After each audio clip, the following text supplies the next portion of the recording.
যে আমরা লন্ডনে থাকি, তো রাস্তায় যাতায়াত করছি, বিশ্ববিদ্যালয়ে যাচ্ছি, কিন্তু এই ব্রাজিল আর্জেন্টিনা এরা ইহুদি খ্রিস্টান, এরা খেলছে।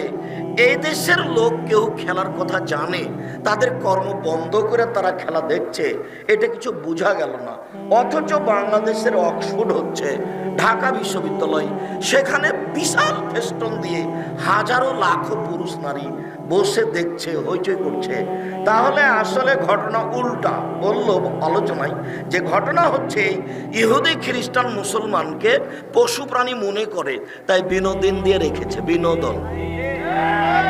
এরা সব জায়গাতেই তাই করে। এরা যখন লন্ডন আমেরিকায় যায় তখন এরা পুশ আপ করে,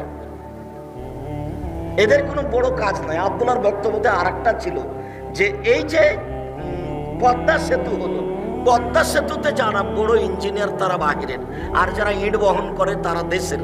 ইট বহন করতে একটু দেরি হলে পাছায় লাথি মারে, যে লাথি মারে তারই পতাকা তুমি ঝুলিয়েছ তোমার মোটর সাইকেলে আছে। তোমাকে আমি কোনোদিন মানুষ মনে করিনি, তোমাকে আমি গরু ছাগল পশু প্রাণী মনে করেছি।